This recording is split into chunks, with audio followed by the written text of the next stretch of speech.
Section 1. You will hear a conversation between a travel agent and a customer.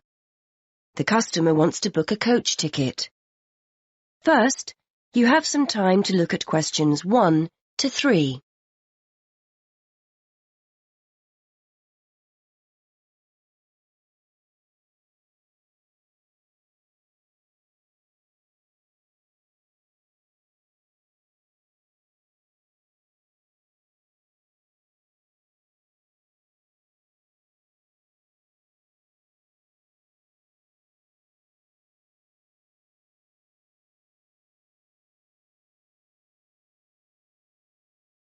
You will see that there is an example that has been done for you. On this occasion only, the conversation relating to this will be played first. Good morning. I'd like to book a coach to London. I was hoping you had something available this Saturday afternoon. Good morning, sir. Take a seat and I'll just check for you. Yes, we still have several free seats for Saturday. Where will you be leaving from? There are 3 pickup points in town: Main Street, Centenary Square, or the Central Bus Station. From Centenary Square, please. That's easier for me to get to than the bus station. The customer wants to leave from Centenary Square, so B has been circled. Now we shall begin. You should answer the questions as you listen, because you will not hear the recording a second time. Listen carefully and answer questions 1 to 3. Good morning. I'd like to book a coach to London. I was hoping you had something available this Saturday afternoon. Good morning, sir. Take a seat and I'll just check for you. Yes, we still have several free seats for Saturday. Where will you be leaving from? There are 3 pickup points in town: Main Street, Centenary Square, or the Central Bus Station. From Centenary Square, please. That's easier for me to get to than the bus station. And what time would you like to leave? There are coaches on the hour every hour, from 12 through till 6 p.m. Well, I'm meeting someone at the station in London, and I need to be there for 4:30.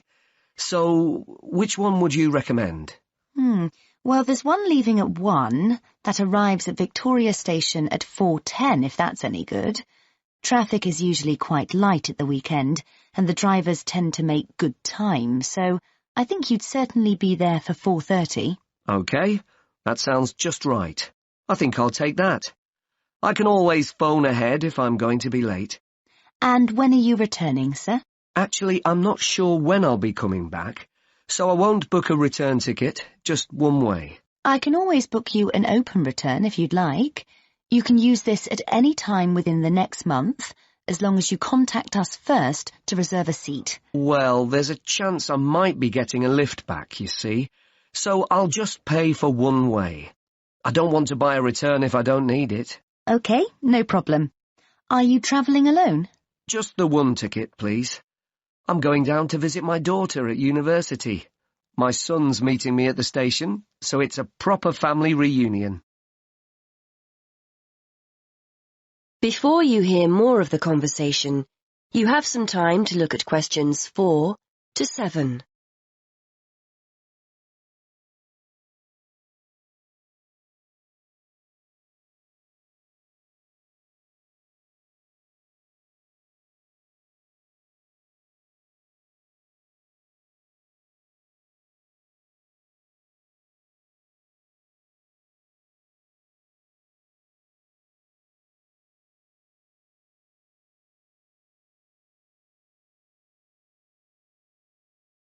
Now listen and answer questions 4 to 7. Very nice. OK, well, I can book that for you if you like, sir. That'll be £23.50. Now, I just need to take down some details. Can I have your name, please? Yes, it's Matthew Upton. That's U-P-T-O-N. And your address? 34 Allesley Road. Allesley, that's A-L-L-E-S-L-E-Y. And your telephone number? 01732 558 997. And your email address. We'll use this to send confirmation of your travel details.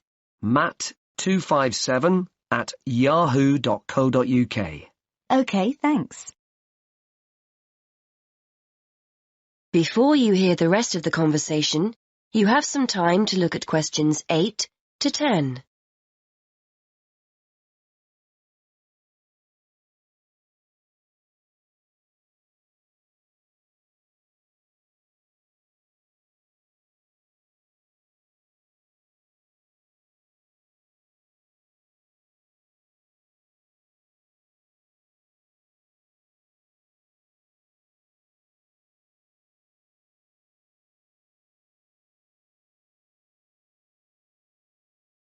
Now listen and answer questions 8 to 10.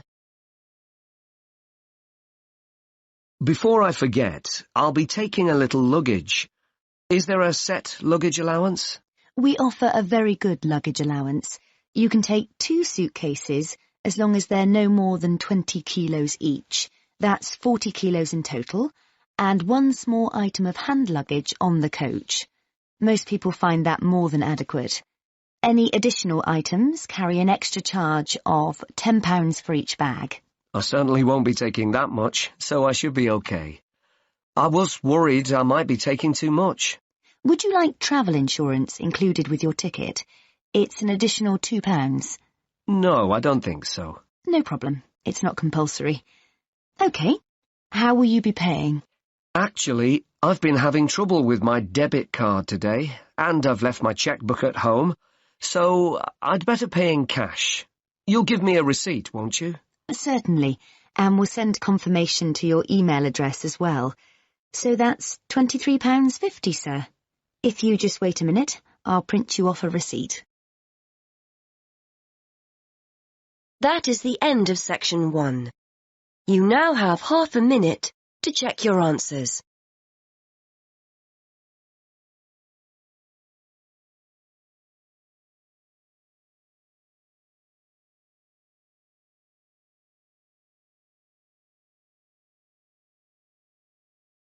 Section 2.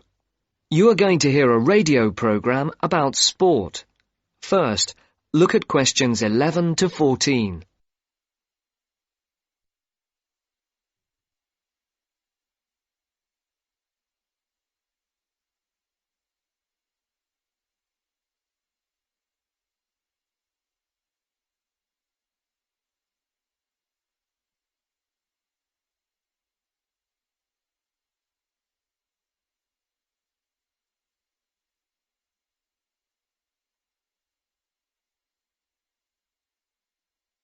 For these questions, listen carefully and circle the correct letters.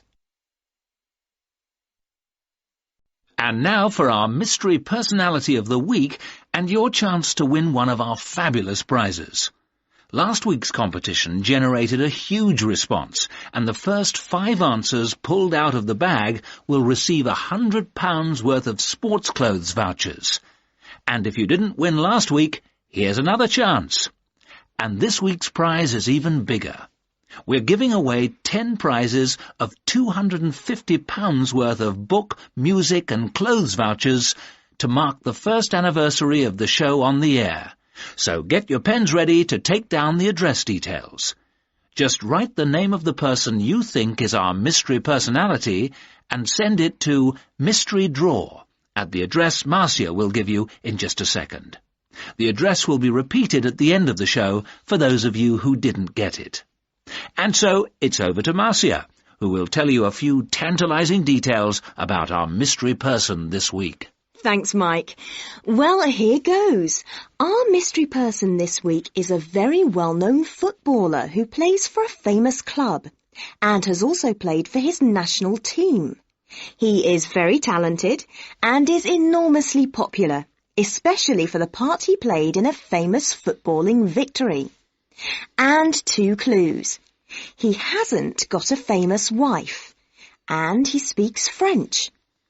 If you think you know who it is, then pop the answer on a postcard and send it to Mystery Draw, P.O. Box 5110, London SE1 5LE. That's P.O. Box 5110. And please don't forget to write your name and address too. And now it's back to Mike. Before the broadcast continues, look at questions 15 to 20.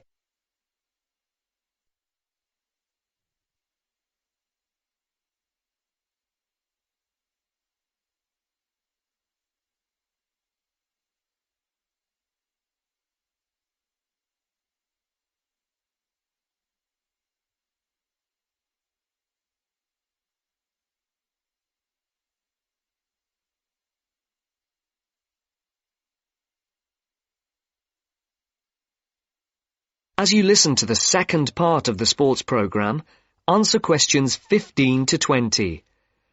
For questions 15 to 19, write no more than 2 words or a number for each answer. For question 20, circle the correct letter. Thank you, Marcia. Get those postcards in and make this a bumper anniversary draw. Now, if you remember, last week on the show, we talked to the organiser of a new group set up to help young people up to the age of 20 to get involved in activities like horse riding, tennis, scuba diving, cycling, or any form of sport which involves some kind of expense. John Tebbit, the organiser, rang us to say that the response to his appeal on the show was staggering. A large number of people, both young and old, have offered their services free as volunteers. The whole thing has been overwhelming.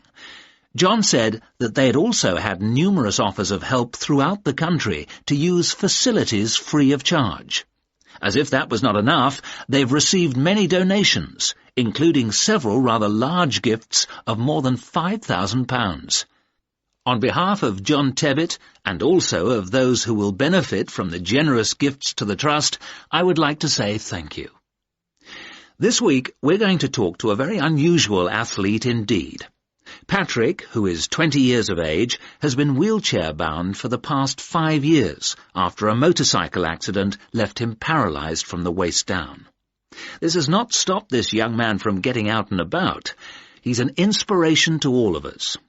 Patrick has excelled in archery, beating the best in the field, so much so that he has won sponsorship from leading sports manufacturers, which has now enabled him to devote more time to perfecting his skills. So I would like to introduce you to Patrick, who is going to tell us what this sponsorship means to him. That's the end of section 2. You now have half a minute to check your answers.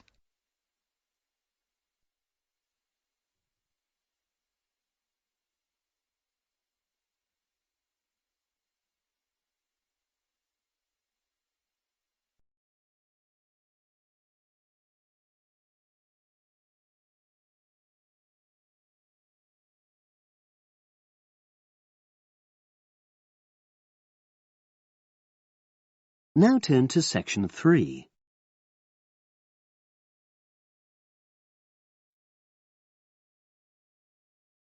CD 3. Test 5, section 3. You will hear a business studies student called Sam talking to his tutor about an IT project he is going to do for a local company called Turner's. First, you have some time to look at questions 21 to 26.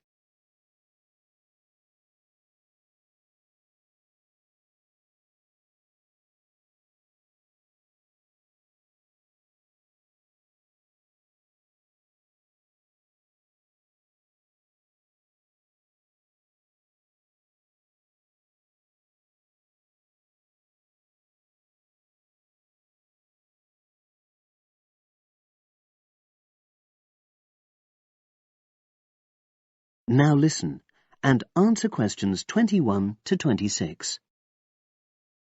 Hello, Sam. Come in and sit down. Thanks. You're here to discuss your company-based IT project, aren't you? Yes, I've been to see the manager and he's given me a lot of ideas about projects that the company would find useful. but I wanted to ask your opinion about them before I choose one. Yes, that's fine. Now, this company's called Turner's, isn't it? That's right. It's a small engineering company. They make machine components for trade use. They're well established. They started in 1976, but they're a bit old-fashioned. Okay. And what kind of projects did Turner's suggest you could do for the company? Well, they want some improvements made to their customer database. The one that they've got at the moment isn't very useful in some ways. I had a quick look at it. That would be a very straightforward project, and it'd be simple enough to evaluate, but I don't think you'd get enough out of a project like that. You wouldn't learn anything new. Well, another project they suggested is to do with their online sales catalogue. At the moment, customers can look at their products, but they can't actually order them online, which must affect their competitiveness. But I said I thought it would take too long. It's quite a big task. You're right. It's too much for the time you've got. It's a pity, though. Then they want some help with their payroll system. At the moment, the way they calculate pay involves a lot of manual accounting. I suggested they could have a system where employees register electronically when they arrive and leave work, so the hours they do could be transferred automatically. I think you'd get a lot out of a project like that. It would extend your skills, but it wouldn't be too much to take on. A student did something similar a couple of years ago, but this is slightly different. Well, then they need help with their stock inventory. They do everything manually. Really? Yes, and it takes so much time. It's probably very inaccurate, too. An electronic inventory would probably be the biggest single benefit for the company. I'm surprised they haven't had it done before. I know. Then they wanted to improve their internal security. The manager had visited other companies where the staff use swipe cards to access various areas of the building. It sounded useful, but the trouble is I'm not really sure how to do it. Well, I think you're right in that assessment. At the moment, it's probably a bit beyond your level of knowledge. Is that all? Just one more. Customer service. They want to be able to collect feedback from their customers in a more systematic way. At the moment, it's a bit of a mess, and they probably lose business as a result. Would that involve you going to see customers at their own premises? Because in that case, you might have to do a fair amount of traveling, and that would incur expenses that haven't been agreed with these companies. I never thought of that. Well, it might not be a problem, but it's something that needs clarifying. Well, I hope that's been helpful in narrowing down the options. Yes, it has, thanks. I'll be able to make a decision now. But while I'm here, can I talk to you about coursework? Sure. Now you have some time to look at questions 27 to 30.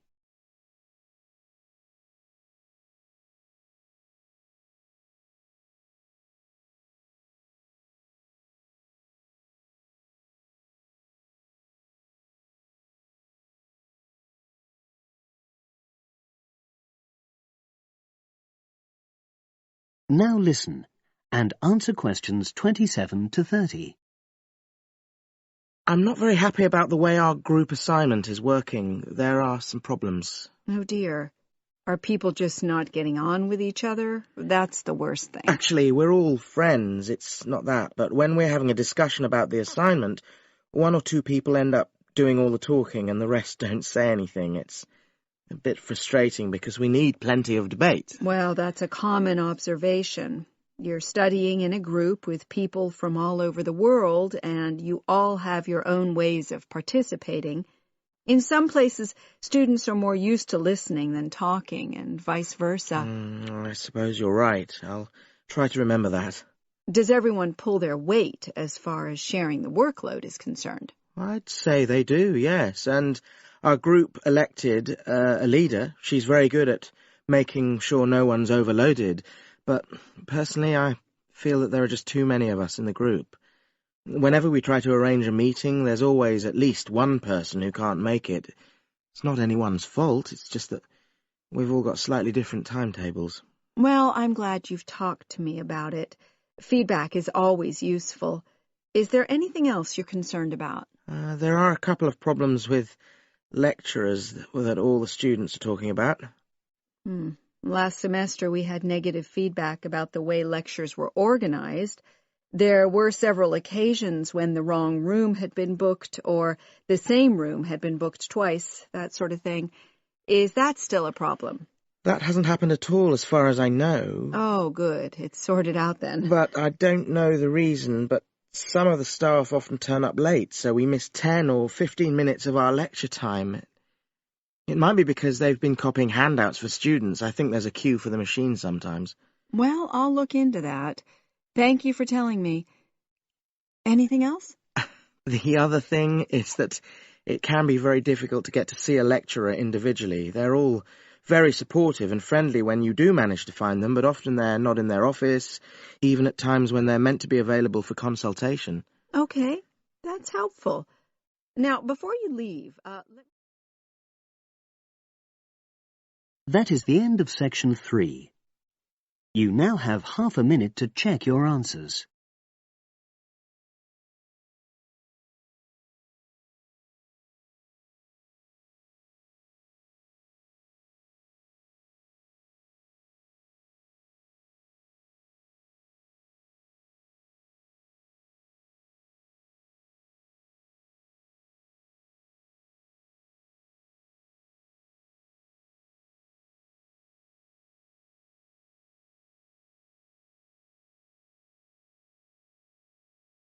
Now turn to section 4. Section 4.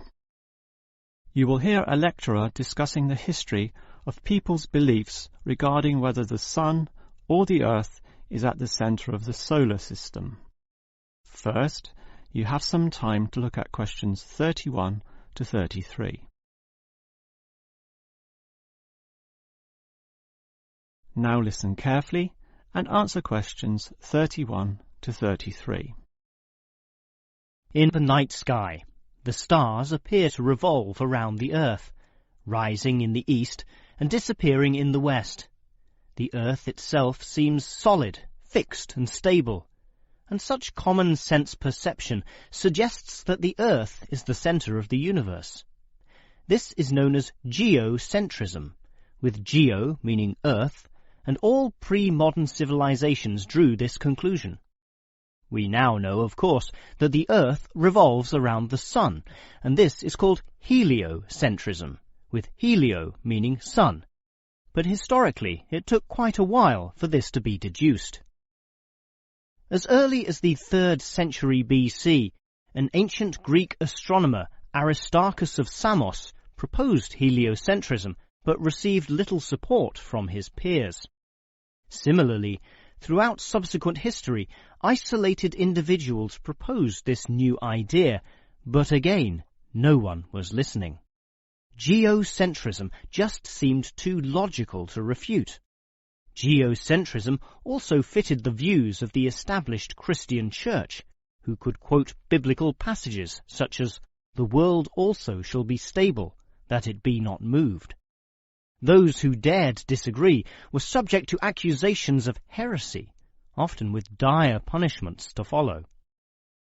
The trouble was, as the night sky was observed more closely, that simple revolution of the stars proved not so simple at all. In relation to the other stars, some steadily wandered in given directions, then sometimes reversed for months, and disappeared altogether. They were called planets, meaning wanderers. In addition, the position of the Sun and Moon altered slightly over the year, and comets, those mysterious glowing spots, would come and go. In order to predict the motion of the planets, and accurately serve the primary purpose of navigation for sailing ships, increasingly elaborate mathematical models were needed, a sure sign that something was not quite right. Before you hear the rest of the lecture, you have some time to look at questions 34 to 40.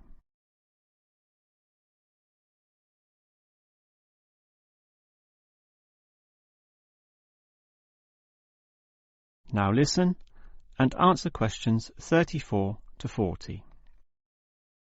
Heliocentrism, or the belief that the Sun is the centre of the solar system, still needed a mathematically sound description before it could be scientifically accepted. And it was a Polish astronomer, Nicholas Copernicus, who in 1543 first published this. This event is sometimes referred to as the Copernican Revolution. Copernicus himself certainly feared the consequences of his proof, knowing full well it might invoke the anger of the established church. Probably for this reason, he waited until the last year of his life, when he was sick and dying, to release his findings. In addition, the preface of the book, written by a respected member of the church, stated that the model was not necessarily correct. As a result of this, there was no revolution whatsoever. In fact, the book received scant attention in the subsequent decades, apart from a few irate clergymen who angrily dismissed the whole scheme as irrelevant. Yet the following generations of astronomers did not always fare so well. The Italian scientist Galileo got into trouble, as did a fellow Italian with the surname Bruno, Giordano Bruno, who was burnt at the stake. Yet ultimately nothing could slow the spread of heliocentrism across Europe. It formed the basis of Isaac Newton's great work on the motion of the planets, a work which implied that even the sun, around which the Earth circled, was itself in motion around a common centre of gravity. No discourse about heliocentrism could finish without mentioning that, somewhat unbelievably, there still exist those today who choose to believe that the Earth is the centre of the universe. Modern geocentrism is usually the result of literal interpretations of the Bible, which is the cornerstone of these people's beliefs. They, therefore, also believe in creationism, that is, that a God created everything, and while we may smile at this, it is sobering to consider that surveys have revealed that up to 10% of British people, 12% of Europeans, 20% of the USA, and 25% of the Middle East still hold the belief that the sun revolves around the Earth. One can only wonder what Copernicus would have thought of this. That is the end of section 4. You now have half a minute to check your answers. That is the end of the listening test. In the real IELTS test, you would now have 10 minutes